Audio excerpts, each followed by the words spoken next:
Alessandro Vieira, quero começar por você que é delegado. Seu colega Marcos Duval já deu inúmeras versões para tal reunião tabajara do golpe.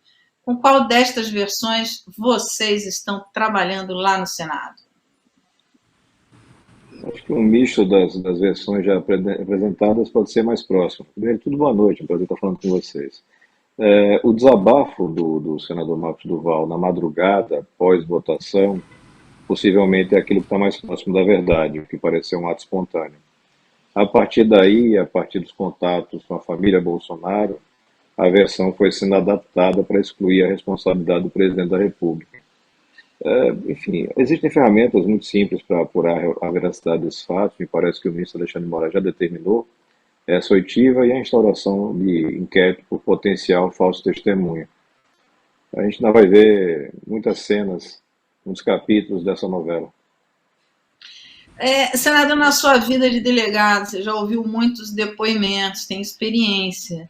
O que você achou desse depoimento? Assim, te convenceu parte dele ou não? Você já tinha visto algo parecido com isso? Tantas versões de um mesmo depoimento? Existem determinados personagens que imaginam ter controle da narrativa e aí vão construindo histórias, sempre se posicionando da melhor forma, em seu benefício ou de uma forma que dê mais destaque heróico. Não é uma coisa assim inédita. O que eu acho lamentável é que a gente tenha uma quadra da política brasileira onde personagens como o Bolsonaro ocuparam e ocupam tanto destaque e atrasam o desenvolvimento do nosso país. Mas é preciso enfrentar essa realidade, ela está aí, a gente vai ter que fazer as apurações, não cabe mais empurrar essa sujeira toda para debaixo do tapete, a gente vai ter que chegar em algum momento à identificação da verdade. É plenamente possível identificar o mais próximo possível da verdade dos fatos e o que é mais importante, a configuração dos tipos penais pelos quais cada figura dessas deve responder.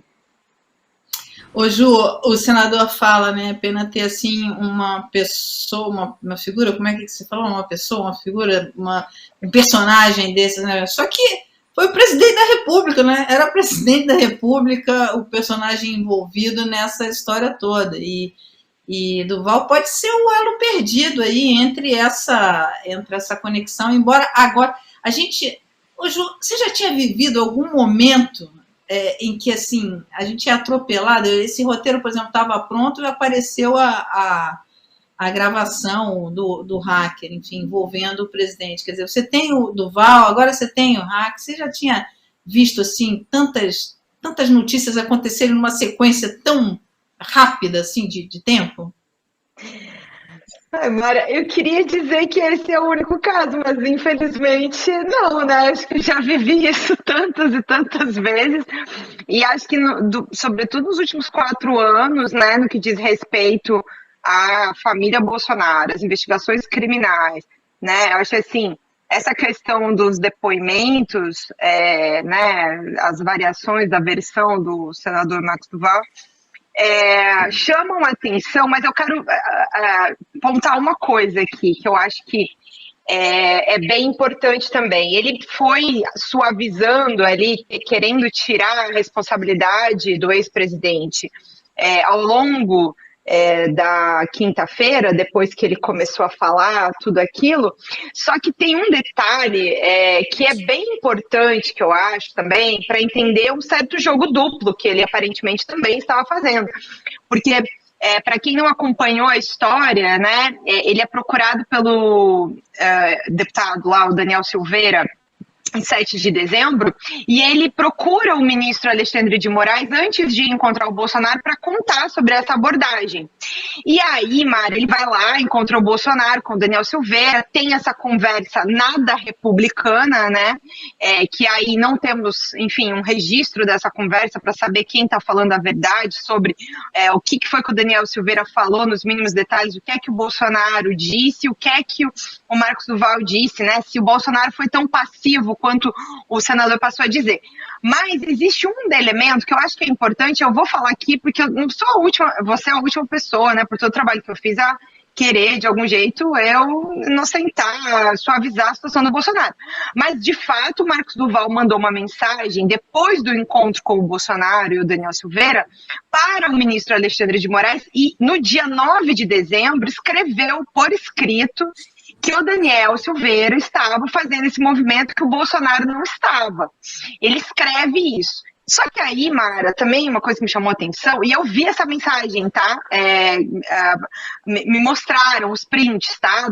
Do Marcos Duval, do print do celular do Bolsonaro, eu chequei lá com o ministro também. O Marcos Duval manda essa mensagem ao ministro e depois ele printa a mensagem e manda pro Bolsonaro, entendeu? Então, assim, o que é que ele queria com isso? Ele estava, de um lado, fazendo um jogo para participar de um esquema em que se discutia a possibilidade de um golpe de Estado, e do outro ele também ficava avisando os passos disso ao ministro. E aí ficava, assim, por que o Marcos Duval estava fazendo esse jogo duplo? Isso é uma pergunta que ficou para mim. O que ele quer com isso? O que é que estava por trás dessa história toda? Ficou assim sem resposta concreta ainda, sabe? Espero que da investigação da Polícia Federal isso venha à tona. Pedro, quando essa história veio... Mara, você me permite só uma observação em termos de lógica de investigação? A cronologia das mensagens, em regra, vai mostrar quem você quer atender, que é o último. Aquele que teve acesso ao conjunto da informação, né? E me parece que é Bolsonaro. Você então, faz o link de relação com Alexandre e depois você devolve com o Bolsonaro, que é quem recebe o conjunto, né? O Alexandre não recebe esse conjunto, quem recebe é Bolsonaro. Então, em termos de lógica de investigação, só para colaborar o indicativo maior de favorecimento do Bolsonaro e não de uma eventual investigação do Alexandre. Mas desculpe interromper. Então, senador, o que você está falando, e Pedro, querendo te ouvir também, Marcos Duval pode ser o elo desse que vai configurar essa participação do ex-presidente, porque o que eu tenho ouvido é que depois desse episódio, muita gente que achava que a prisão de Bolsonaro era muito precipitado, prisão de Bolsonaro nesse momento, acha que ele primeiro perderia os direitos políticos e a prisão, enfim, viria depois no processo. Acha que agora não. Acha que isso, a gente tendo esse elo aí, que configura essa participação ativa, já cria condições para Bolsonaro ser preso. Todo mundo. Olha, primeiro, boa noite a todo mundo que está ouvindo a gente. Tem muito prazer estar aqui, Mara. Muito bom estar aqui com o Tony, principalmente depois dessa entrevista que ele fez. Sou fã da Juliana, li o livro com atenção. Quem não leu tem que comprar, o livro maravilhoso. E muito bom estar aqui com o senador também, de quem sou grande admirador. Eu acho que tem algumas coisas aí. A primeira coisa não tem mais dúvida de que havia um golpe de Estado sendo tramado dentro do Palácio do Planalto. Acho que a gente está chegando e está pensando pequenos fios disso, né? Acho que o senador, né, a Mara está colocando, será que ele é o elo? Acho que ele é, assim, um anel da periferia disso. Assim. A gente precisa... Um golpe de Estado estava sendo tramado envolvendo certamente vários atores. Então, acho que a gente não tem que se precipitar. Acho que o que já apareceu já é suficientemente grave, né, para a gente olhar para isso, mas precisa ter uma investigação profunda. O Congresso precisa investigar, a polícia precisa investigar, a Procuradoria-Geral da República precisa investigar, e acho que é uma investigação, quer dizer, não era um golpe qualquer, era um golpe militar. Né? É uma investigação que não dá para não chegar no papel dos militares nesse golpe militar. Quem estava envolvido? Quem estava sabendo? Né, desde a Binha, e a Binha apareceu como um personagem importante aí na história do senador Marcos Duval, mas certamente não é o único caso, desde a Binha até realmente os mais altos graus de comando das forças. Né? Então acho que a gente tem que tomar um pouco de cuidado para não cair em cada fogo de palha que a história levanta, e tem que fazer uma investigação profunda. Eu acho que no caso dos Estados Unidos, por exemplo, né, que também houve uma tentativa de golpe de Estado, acho que se demorou muito para começar a investigação, para apontar, e acho que não se chegou aonde se deveria com a rapidez necessária. A gente tem que aprender, e hoje em dia, lá, acho que muita gente já não acha que é tão grave, mesmo tendo morrido gente lá, no caso, né? Mas aqui a gente precisa ir a fundo e precisa olhar realmente quem tinha o interesse em fazer isso. Como disse o senador, quer dizer, claramente quem estava pedindo ali, quem estava sendo atendido era o Bolsonaro. Quem tinha um interesse real e não dava para executar um golpe sem a participação dos militares, eram os militares. Então isso não pode ficar de fora, né? Acho que a ideia de sem anistia, etc., é uma ideia de não querer encobrir realmente os reais interessados com essa tentativa de golpe que a gente sabe que estava sendo planejado e certamente vai descobrir muito mais nas próximas semanas, meses, etc. O Pedro, sabe que isso que você está falando, e eu vou chamar o Tony para essa conversa, nós gravamos com o ex-ministro Aires Brito na sexta-feira, e ele coloca exatamente isso. Ele falou assim, olha, está claro que há um pedaço ali da população, um quarto, que é antidemocrático, que quer matar, assassinar, foi a palavra que ele falou, a democracia. Então, isso não dá para tem que ser, ele até usou a expressão legítima defesa da democracia. E aí ele fala assim, você individualmente, se você está sendo atacado, você tem que reagir rápido, senão você morre. E ele coloca isso na figura da democracia. Ele fala assim, olha, não dá para se perder tempo com isso. Tem que ser feito rápido, porque é legítima defesa da democracia. E aí ele ainda coloca o seguinte, olha, você, quando tem uma organização criminosa, não é só ter mais do que 3 pessoas envolvidas, mas você ter uma divisão de tarefas. Você tem um mentor, um idealizador, você tem um financiador, e você tem... Aí ele foi falando, e você tem o executor. E ele falando isso, eu fui capaz de imaginar pessoas para cada uma dessas faixas que ele foi colocando, não é, Tony? Você não consegue imaginar tão bem quando você vai pensando nisso, fala assim, bem... A gente forma o casting imediatamente na cabeça, né? Na hora que você fala assim, é meio claro quem são essas pessoas, quem é o financiador, quem é o executor, quem é o capo de tutti capi. Acho que tudo isso, mas também concordo que é um golpe, não pode mais falar tabajara, né? Que é um golpe capivara, como diz o Reinaldo Azevedo. Um golpe muito mal ajambrado, né? Porque, além de tudo, eles não combinaram direito com quem, de fato, decidiria a coisa, que eram as Forças Armadas. Acho que eles estavam esperando uma intervenção militar no dia 8 de janeiro, que não veio, ou, no mínimo, que o Lula decretasse a GLO, que aí talvez fosse a deixa. Então, a GLO então entra nas Forças Armadas, e o Lula foi esperto e não convocou a GLO. Mas que, assim, que é um golpe do exército de Brancaleone, parece que né? Agora, você conversou com a ex do Valdemar. E essa conversa hoje repercutiu, porque principalmente porque Valdemar da Costa Neto tem alimentado aí ideias de colocar Michele como uma sucessora de Bolsonaro, enfim, primeiro para o Distrito Federal, ou até mesmo para a presidência, enfim, seria a herdeira dos votos bolsonaristas. Como é que foi essa sua conversa com a ex de Valdemar? Ela é nitroglicerina pura mesmo? Olha, eu conheço a Maria Cristina desde criança, desde que nós éramos crianças. As famílias eram amigas, ela é um pouco mais nova do que eu, a gente teve muitos momentos na adolescência juntos. Depois nos afastamos, ela casou, foi morar primeiro nos Estados Unidos, depois com o Valdemar. Eu já não encontrava muito tempo, mas ela estava nas minhas redes sociais. Aí eu propus a entrevista para ela quando saiu em novembro. Ela estava quieta já fazia um tempo, né? Em novembro, quando o PL questionou a validade de algumas urnas, né, a Maria Cristina não se conteve e gravou uma live. Fez uma live diretamente de Miami. Uma live engraçada até, porque ela no carro, dirigindo, e a câmera está voltada para a estrada, não está para ela. Então você só ouve a voz dela.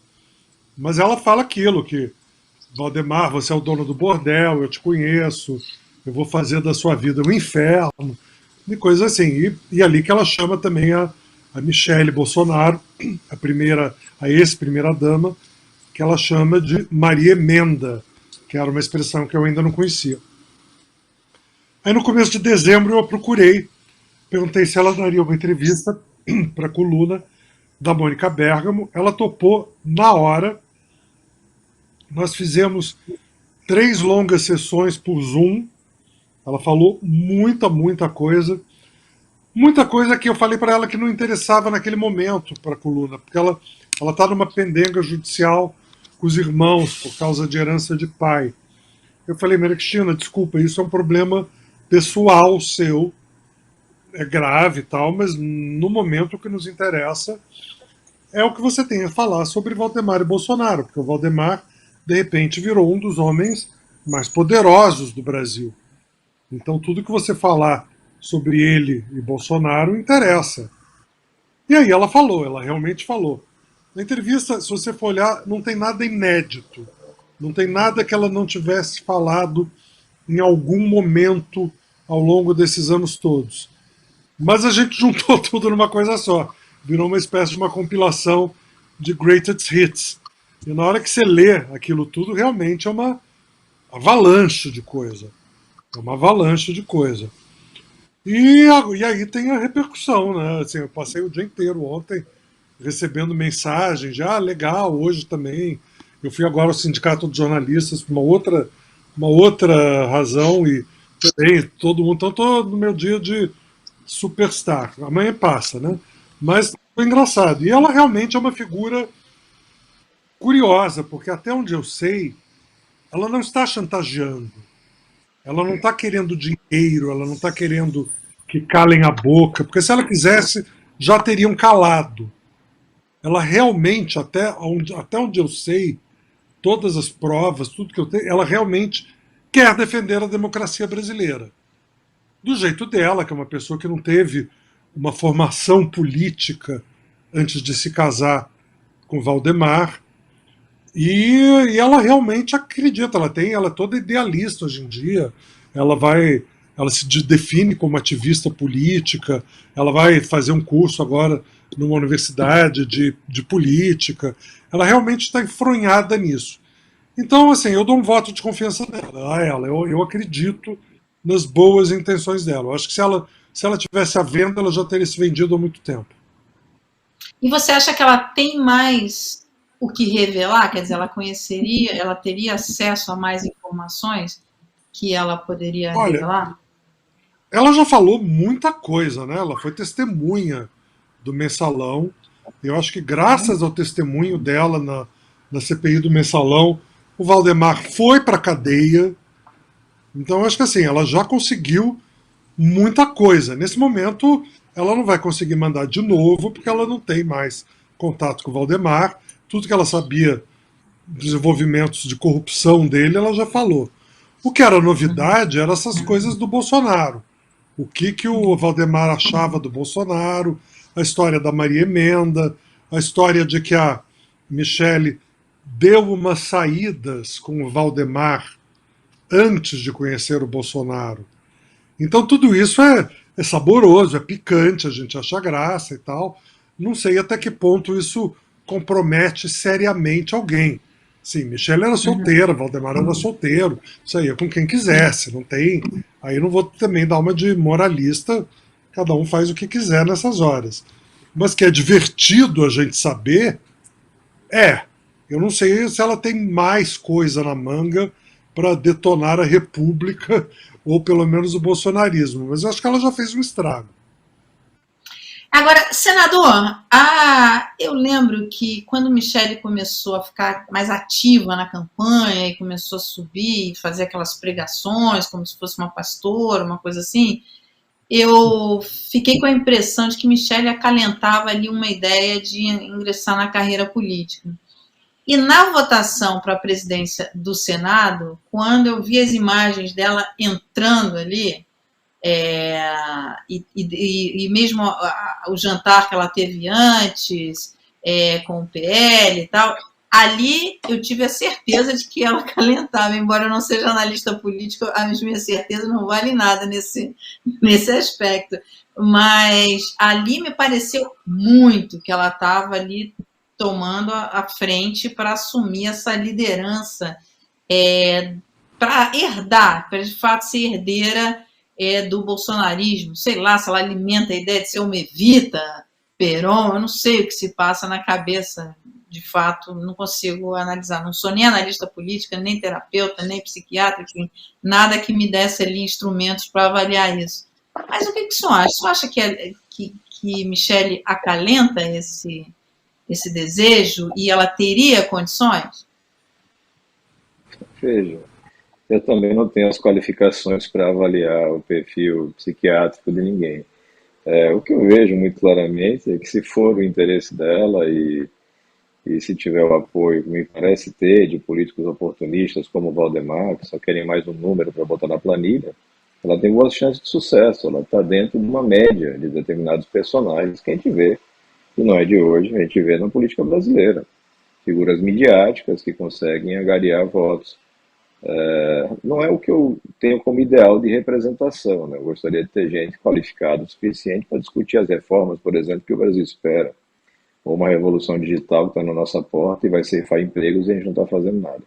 Mas esse tipo de gente, eu acho que o Valdemar, na condição de presidente de um partido que tem essas características, naturalmente pode ser explorada para ser uma potencial puxadora de votos em uma nova eleição. Não sei o quanto se sustentaria, porque me parece que o Bolsonaro não é lá muito bom em fazer herdeiros fora de seus filhos, né? As ex-esposas não tiveram sucesso, ou sucesso durante um tempo enquanto não foram substituídas. A Juliana fez toda essa cronologia.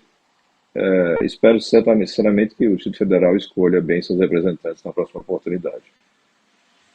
Ô Ju, você que conhece tão bem aí os negócios da família Bolsonaro, você acha que, não sei, mas depois de ler o livro da Ju, enfim, acompanhá-la, eu acho que Michele se destaca nessa questão desse trâmite político em relação às outras. Embora a segunda, eu me perco nos filhos e nas mulheres do Bolsonaro, não sei quem é o 01, 02, 03, 04, mas enfim, a segunda ou a terceira que diz que ela é muito esperta, é uma que mora no exterior, eu esqueci o nome agora, enfim, mas Michele me parece que nessa, principalmente com os evangélicos, né?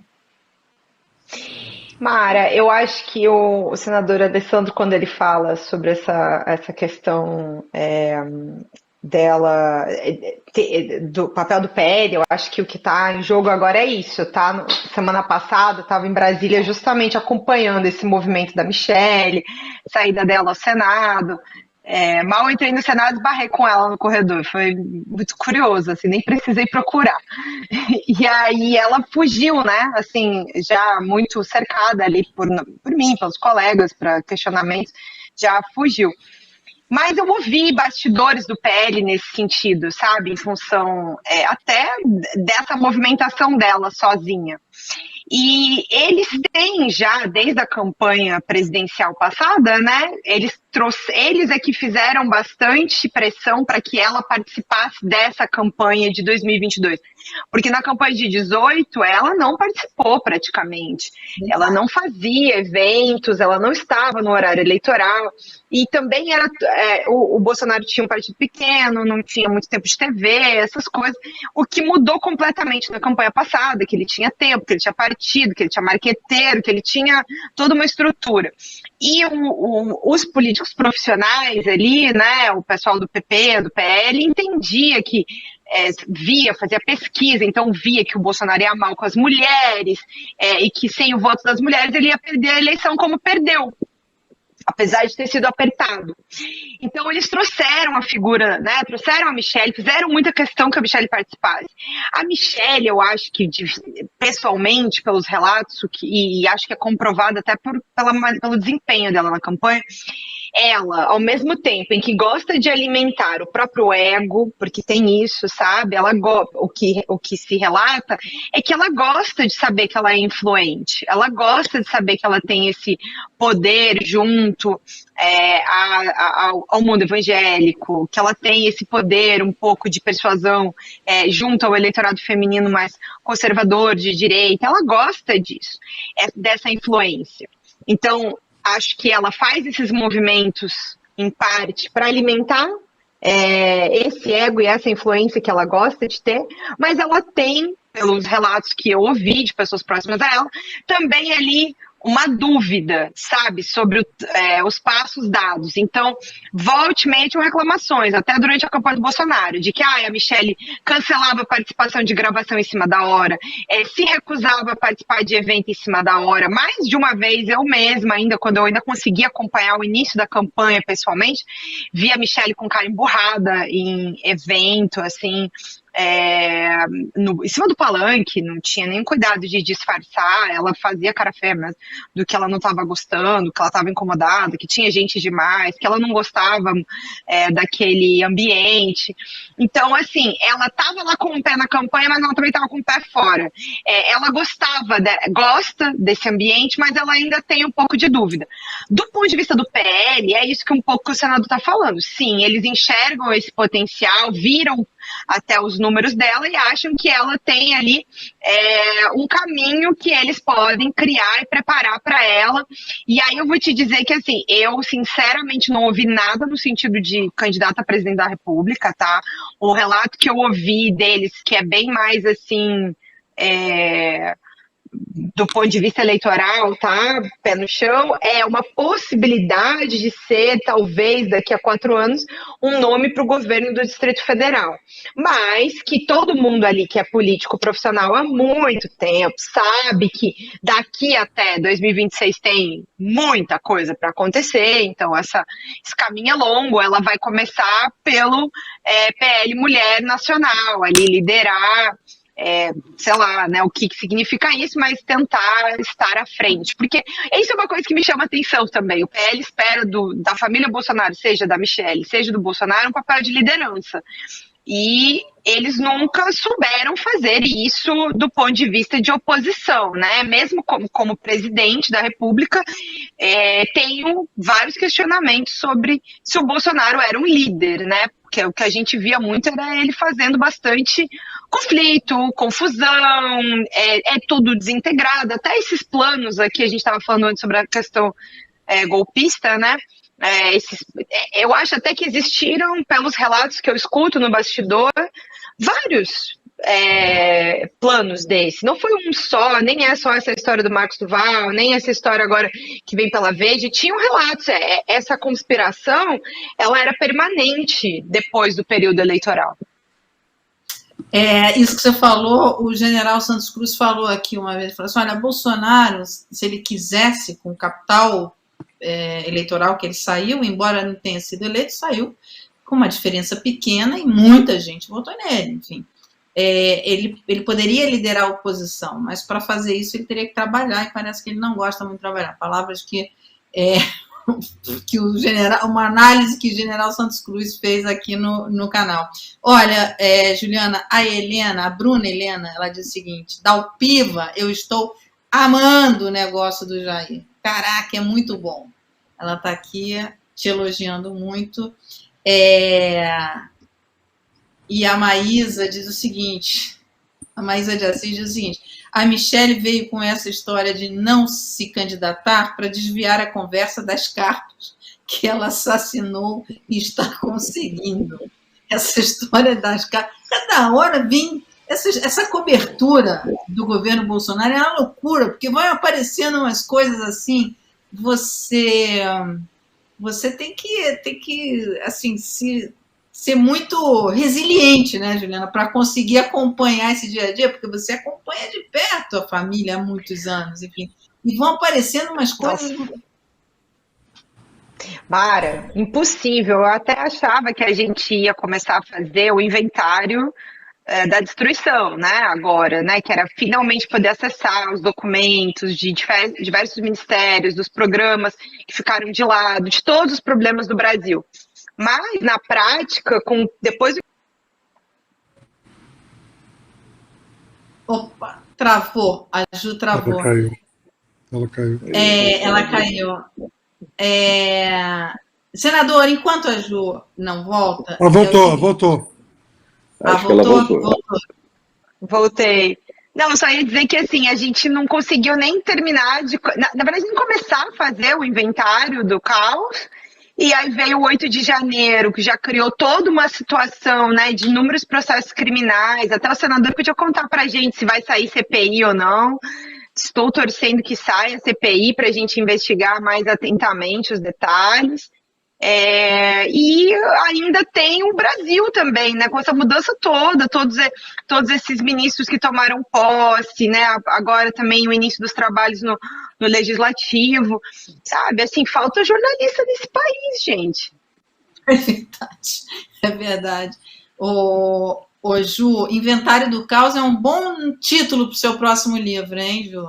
Espero que você faça com a gente. Olha, senador, e tem muita gente falando de você aqui. Muita gente dizendo o seguinte, dizendo que gostava muito de você, mas que deixou de gostar desde o seu voto. Eu vou falar aqui o do André Luiz, que ele fala assim, quem viu o senador Alessandro Vieira na CPI da Covid vislumbrou um ponto de esperança na política. Agora, votou em um candidato bolsonarista para presidente do Senado. Por qual motivo? Simplesmente não faz sentido. Essa aqui resume bem, mas tem muitas, senador, muitas. Aqui tem muita gente aqui falando, enfim, falando que gostava muito de você, mas que você fez isso, e aí tem dos mais emotivos aos mais não tão educados. Eu vou poupar aqui de ler nos não tão educados. Por que você votou em Rogério Marinho, senador? Essa é a pergunta que está aqui no... Essa eleição ela teve uma leitura fora do Senado bem diferente da realidade do Senado. Era uma eleição interna, ela tinha a permanência da dupla Alcolumbre e Pacheco e uma hipótese de renovação. Eu passei, acho que 2 semanas dizendo que a possível base do Bolsonaro se resumia a 12 ou 10 senadores. E é o que de fato existe. Os 32 votos do Rogério Marinho foram votos para tentar mudar uma situação onde você tinha, e continua tendo, por conta da decisão da maioria, uma gestão que não funciona sob o ponto de vista administrativo. Nós temos algo como 1.700 proposituras paralisadas na gaveta do Rodrigo Pacheco, uma CCJ que fez apenas 6 reuniões deliberativas em um ano, e reuniões sempre muito tumultuadas sob gestão do senador Davi Alcolumbre. Essa turma é a turma que segurou até o último segundo o orçamento secreto. Essa turma é a mesma que se recusava a abrir a CPI da Covid. Eu tive que ir à Justiça para fazer a CPI funcionar, graças a uma ordem do ministro Barroso. Então, esses fatos todos, esse somatório de fatos, levou a buscar uma candidatura que tivesse aptidão de vitória. E, no caso, a única que tinha alguma chance seria essa do Rogério Marinho. Eu sempre tento ser o mais transparente possível e tentar não tratar o eleitor, no caso aqui, quem nos acompanha, de uma forma infantilizada, como se fosse possível fazer uma divisão entre bem e mal, maniqueísta. Não é assim, são 81 senadores e você tem que formar maioria para chegar a algum lugar. Vocês perguntaram da CPI. Vai ter CPI, mas para ter CPI, você vai ter ali assinaturas do partido do presidente da República, porque eles acreditam que podem, de alguma forma, imputar responsabilidades para o atual governo. Não parece fazer sentido, mas eles acham isso e estão subscrevendo o pedido de CPI. Então, foi uma votação absolutamente interna, na minha visão. Não teria repercussões externas uma eventual vitória do Rogério Marinho, considerando o histórico dele, mas respeito às críticas, mesmo as que não tenham tanta educação, é natural do momento que a gente vive. A gente segue a caminhada parlamentar e as pessoas vão poder, a cada instante, avaliar o que a gente faz. Em breve vão ter mais momentos para avaliação do meu trabalho. Ô Pedro, isso que o senador falou é bem interessante e deixa a gente assim, tudo muito confuso, né? Porque é o seguinte, é exatamente isso que ele falou. Rodrigo Pacheco e Arthur Lira estavam na base de Jair Bolsonaro, quer dizer, né? Não mudou nada, quer dizer, a gente está ali, quer dizer, eles agora apoiam Lula porque enxergam ali uma conveniência e tal. Eu queria que você comentasse isso e queria que você respondesse também o Jefferson. O Jefferson fez uma pergunta para você dizendo o seguinte: ô Pedro, a Open Society patrocina políticos? Não, primeiro eu acho assim, com relação aos dois, concordo com o senador. Agora, é evidente que tem uma diferença, né? Acho que é tanto a manifestação do Arthur Lira, por quem, enfim, acho que teve quase um consenso na votação, né? Poucas divergências. A manifestação dele logo depois da eleição já foi um esforço de distanciar desses movimentos golpistas que estavam acontecendo. E o Rodrigo Pacheco, que sim, foi alguém que em vários momentos esteve junto com o Bolsonaro, foi também uma pessoa que foi importante do ponto de vista de resistência em várias pautas, etc. Então, acho que é compreensível, quer dizer, não acho que dá para colocar um carimbo, mas compreendo completamente a decisão do senador e o fato de que essa decisão do voto ali no Senado é uma decisão interna, por isso que o voto é secreto, e acho louvável, inclusive, ele ter aberto o voto quando, enfim, não precisava fazer isso, né? Com relação ao trabalho da Open Society, a gente não financia diretamente, né, seria nem juridicamente possível a gente financiar políticos, né, na campanha eleitoral ou coisas nesse sentido. A gente financia projetos da sociedade civil e vários deles tratam de temas interessantes, temas ligados à democracia, temas ligados ao meio ambiente, à justiça climática, à segurança pública. A gente trabalha com governos, é diferente. A gente apoiou, e aí de diversos partidos, né? A gente apoiou desde a atual governadora, né, o projeto dela de redução de homicídios quando ela era prefeita de Caruaru, até o governador Flávio Dino, durante a Covid. A gente fez uma doação grande ali durante a crise né, questão de segurança alimentar de algumas pessoas. Então, a gente trabalha com governos, mas, evidentemente, a gente não pode fazer, nem poderia tomar partido em eleições ou coisa nesse sentido. Agora, só para voltar num tema anterior, só porque eu fiquei aqui mordido com uma coisa, que como a gente se distrai com fogo de palha, né? Quando a gente estava falando da Michelle. E eu acho que o caso da Juliana, para mim, até é um dos mais interessantes. A matéria o livro, né, e as matérias que ela vinha fazendo antes, ali tinha motivo para derrubar qualquer presidente em qualquer lugar do mundo.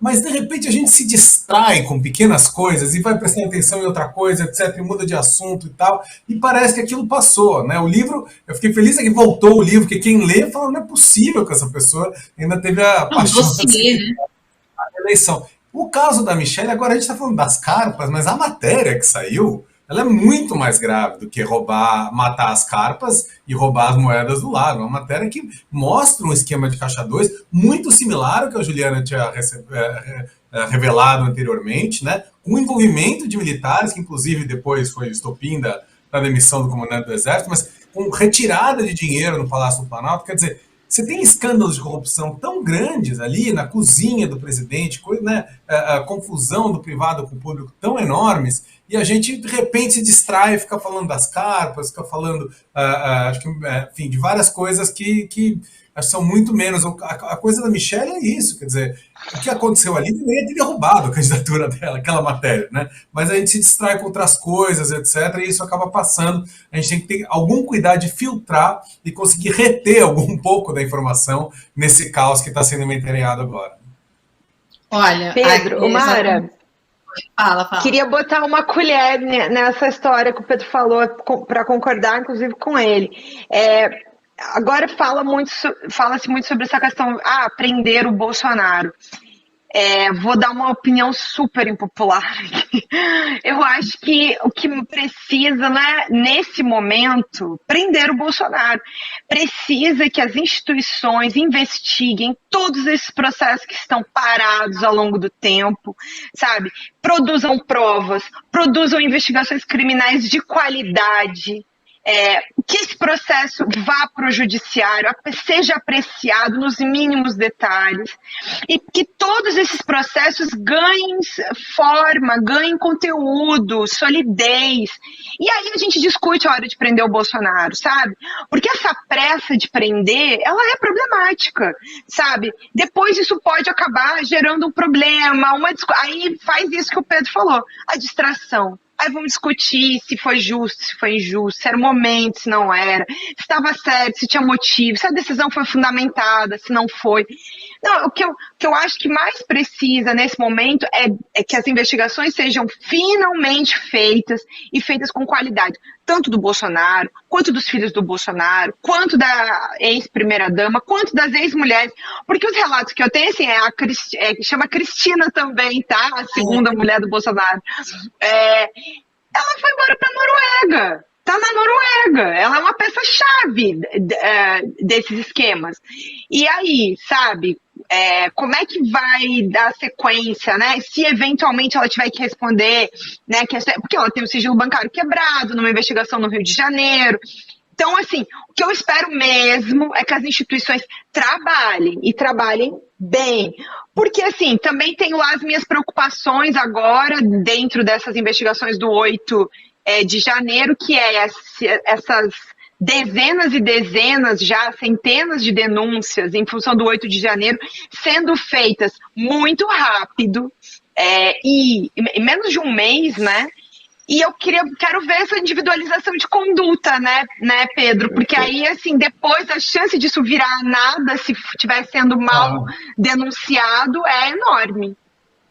Claro, eu acho que em primeiro lugar o Bolsonaro merece tudo aquilo que ele nega para as pessoas. Ele não merece ser torturado para confessar nenhum crime, ele não merece ser julgado sem direito à ampla defesa, ele não merece ser preso antes da condenação definitiva. Tudo isso eu concordo plenamente. Acho que a gente precisa respeitar todos eles, a família, todo mundo precisa ter o direito a responder isso. E as instituições, eu concordo, tem que funcionar plenamente, porque também é um cardápio tão grande de crimes que aparentemente foram cometidos. O senador poderia falar de todos durante a pandemia, agora com os Yanomamis, vários outros que a gente nem sabe, né, no Ministério da Educação, contra a democracia diretamente. Isso tudo tem que ser investigado com muito cuidado, né, sem fogo de palha, sem apressar. As instituições têm seu tempo e não são o tempo da política. Né? Toda vez a gente já aprendeu um presidente tentando respeitar o tempo da política e foi um desastre para a democracia. Né? Acho que a gente tem que conseguir fazer isso com o tempo que a justiça, que o direito, que o respeito aos direitos humanos exige, e direitos humanos até da família Bolsonaro. Ô Tony, isso que Ju e Pedro colocaram é importante, porque, inclusive, nesse processo, nesse rito judiciário, você tem a oportunidade de tirar uma boa parte dessa turma dessa realidade paralela, ô Tony. Essas pessoas realmente vivem num mundo que não existe. A gente recebe coisas de grupos bolsonaristas que a gente monitora aqui, e é uma coisa. O último que eu recebi é uma loucura o texto, sabe? E assim, dá vontade de rir. Mas hoje não dá mais para rir, porque a gente sabe que isso é grave, que as pessoas realmente acreditam naquilo que está escrito. Isso é uma realidade paralela.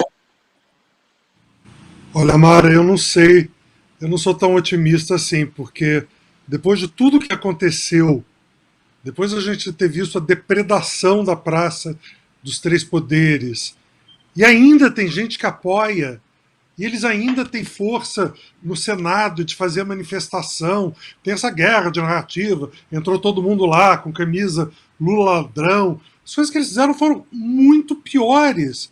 Assim, eu acho que tem gente que eu acho que talvez esteja além da salvação, gente que não vai voltar para o lado da luz. Eu tenho amigos gays, que votaram, eu sou gay, e eu tenho amigos gays, claro, e eu tenho amigos que defenderam com unhas e dentes o Bolsonaro em 2018. E eu rompi com alguns deles. Eu falei, vocês são loucos, é só olhar o que esse cara já falou sobre gay. Você não tem como defender esse cara. Por mais que você deteste o Lula, ok, mas não defende o Bolsonaro, porque é muito pior para você. Eu tinha um amigo, eu tinha um amigo que é HIV positivo, e o Bolsonaro dizia que ia tirar os remédios para HIV do SUS, que ia tirar os remédios de graça. Eu falei, olha o que ele está dizendo. E o cara dizia, não, é mentira. Isso é uma fita que foi montada. Bom, muito bem. Rompi a amizade com todo mundo, não bloqueei no Facebook. Continuei, de vez em quando, olhava, até hoje, olho nos perfis deles para ver se alguém mudou de ideia com tudo o que aconteceu. Com tudo. Com rachadinha, com Covid, com quantidade de gente que morreu, com Covid nesse país, com os escândalos todos, com Pazuello, com Yanomami, agora com a depredação. Ninguém mudou de ideia. Todo mundo defende intervenção militar. Gays, garotos que deveriam ser os primeiros a sair correndo, ainda defendem Bolsonaro. Então, quando eu vejo isso acontecendo, a minha esperança de que as pessoas mudem de ideia quando elas forem confrontadas com a verdade, elas são confrontadas todos os dias. E nesse ponto, a extrema-direita fez um bom trabalho em descredibilizar a imprensa, de achar que tudo que sai na imprensa é mentira, que tudo é armação, que o que é verdade é o que sai no Zap, no famoso tiozão do Zap. É impressionante como gente com curso superior acredita nisso. E vem falar para mim, que sou jornalista, vem falar que a Folha é vendida. Eu falo, não, não é assim. Aí eles não acreditam em mim. Quer dizer, é difícil. É impressionante isso mesmo. Olha, a gente está caminhando aqui para o fim. Senador, eu vou ler aqui e vou passar uma última pergunta para você. Eu vou ler aqui a Isabel.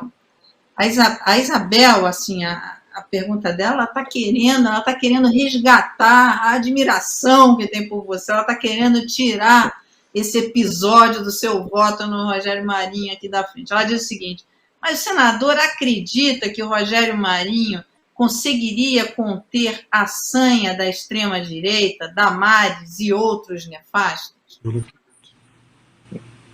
Essa pergunta foi feita ao longo da semana da votação. A resposta é matemática. Com que votos a Damares vai conseguir tramitar e aprovar alguma proposta? O Senado não mudou, o perfil é o mesmo. O problema maior que nós temos lá não é ideologia de esquerda ou de direita, tanto faz. O problema maior que nós temos é fisiologismo, é impunidade, é falta de critérios técnicos e republicanos para distribuição de recursos.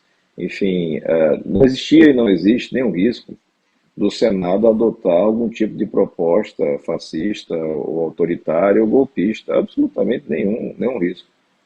Risco sempre vai existir, infelizmente, no Brasil, enquanto ele não melhorar a qualidade dos nossos representantes, de você ter movimentos de pressão contra o governo de ocasião para abrir mais espaços de poder para aqueles fisiológicos.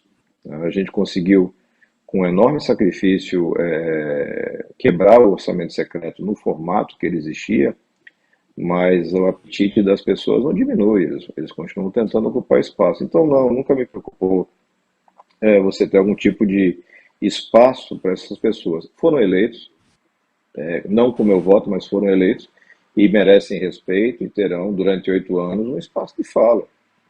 Num certo limite, isso é democrático. O que nós temos que fazer, talvez, e as instituições precisam trabalhar mais, é para quebrar esse ciclo de impunidade, para que não tenha pessoas cometendo crime investidos no mandato e continuar ad eterno exercendo poder. Talvez esse seja o problema. Então, espero que essa senhora, essa mulher que nos acompanha, que fez a pergunta, possa continuar acompanhando, a Isabel, continua acompanhando, verifica as votações, as posturas, e no final você faz uma apanhada da obra. Todo mundo tem direito a errar.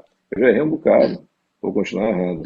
Mas vou sempre ter a transparência de defender o argumento e discutir o que a gente está fazendo. Acho que a gente precisa amadurecer um pouco a nossa política. Não tem herói. Ninguém vai acertar tudo. Não tem bala de prata para resolver os nossos problemas. A gente vai ter que fazer uma construção, e o governo Lula, na minha visão, é um governo de transição. Seria o ideal a gente ter personagens para virar a página, mas nós não construímos esses personagens, e Lula conseguiu, com meu voto, inclusive no segundo turno, a maioria para governar o país nesse momento difícil. Então a gente vai trabalhar com independência sempre, porque é meu perfil, e a gente vai trabalhar para que as coisas funcionem. Ao mesmo tempo, denunciando absurdos, como você ter ministro condenado em segunda ou terceira instância, você ter ministro que assaltou a porta da fazenda. A gente vai ter que fazer esses enfrentamentos todos, e aí tanto faz se é Bolsonaro, se é Lula, meu voto e minha postura vai ser sempre a mesma. Olha, a gente vai ter que encerrar, infelizmente, porque o nosso tempo já estourou, já está aqui no finalzinho. Você queria falar alguma coisa, Tony? Eu queria falar para a Juliana que eu sou muito fã dela, desde o podcast do negócio do Jair, e eu dei o seu livro de presente de Natal para o meu irmão, e ele adorou, e ele falou, era o que eu queria! E agora eu vou pegar emprestado dele. Ô, Ju, eu também dei seu livro de presente para o meu irmão e ele odiou porque ele é bolsonarista. Mas eu insisti, peguei, tá lá, fiz a minha parte, eu falei, leia e tal.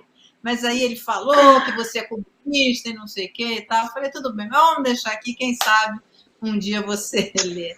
Pedro, eu acho que comunista não. Pode me xingar também de outras coisas, mas comunista não vai dar. Pois é, mas não tem jeito. Se você fala mal do Bolsonaro, é comunista. Isso daí a gente... Ainda mais jornalista. Jornalista, trabalha na Folha, é comunista. Não tem jeito. É o que eles todos falam. Ô, Pedro, eu queria só acrescentar a você aqui que a Open Society, ela apoia... o MyNews, um dos acionistas do MyNews, entrou no capital do MyNews no início do ano passado, foi o MDIF, que é uma grande fundação que apoia jornalismo independente em todo o mundo. Eles são incríveis, incríveis. Eles dão suporte administrativo, capitalizam a empresa, nos ajudaram muito a reestruturar o canal. E um dos doadores para o MDIF é a Open Society, que apoia canais independentes de jornalismo no mundo inteiro, né? Então, eu queria só dizer que vocês apoiam várias fundações. O MDIF, que faz parte do capital do MyNews agora, também recebe doações da Open Society. E eu estou falando isso, eu sempre esclareço isso, porque muita gente fala assim, esse canal é vendido para o Jorge Soros. Não, não é vendido para o Jorge Soros, enfim. O jornalismo independente é um valor muito importante para, né, evidentemente, pessoas com opiniões diferentes, plurais, gente que pode fazer matéria contra o Jorge Soros, contra o Open Society, se quiser, para a gente, isso é um valor muito importante. Quer dizer, não existe... Quem apoia a democracia precisa apoiar uma imprensa forte, não só a liberdade de imprensa, mas a autonomia dos órgãos de imprensa. A gente sabe que não se constrói isso sem pensar financeiramente, etc. A gente é muito feliz de poder, no mundo inteiro, em vários lugares, poder apoiar o jornalismo independente. O MDIF está em 50 países. Quem quiser, não só a Open Society, mas recebe doações de outras fundações. Quem quiser conhecer mais, é só entrar no site deles, tudo transparente, está tudo lá. E o que eu acho incrível, é que eles não querem nem saber o que a gente está colocando na programação. Eles nos ajudam administrativamente, pagaram uma empresa em Los Angeles que está nos ajudando a reestruturar a programação do canal, enfim, a lidar com o algoritmo, aprender a fazer essas coisas todas, mas tudo num respeito ali nos processos, eles não interferem em nada. É incrível o trabalho que eles fazem. O MyNews é o primeiro investimento deles no Brasil, mas eles investem em vários outros países, na América Latina, até na Ucrânia, eles apoiam alguns canais lá também, enfim, no mundo inteiro. Bem, muito obrigada pela participação de vocês aqui. Ju, você está cheia de fãs aqui. Tony, um monte de gente querendo que você fale mais desse lado da política. E, senador, foi minha primeira entrevista política. Eu sou colunista de entretenimento. Foi a primeira vez que eu entrei na política. Tony, é isso mesmo que o povo quer. É esse lado de entretenimento da política, esse então, bastidor da política, entendeu? Vamos lá. E, senador, tem um monte de ex-fãs seus aqui que já estão reconsiderando. Vamos ver, vamos acompanhar aí. Só cuidado que está todo mundo de olho, hein? Nos seus votos e o que vem por aí. Muito obrigada, viu, pela participação. Tchau, gente. Boa noite. Um beijo, gente. Obrigada pelas mensagens.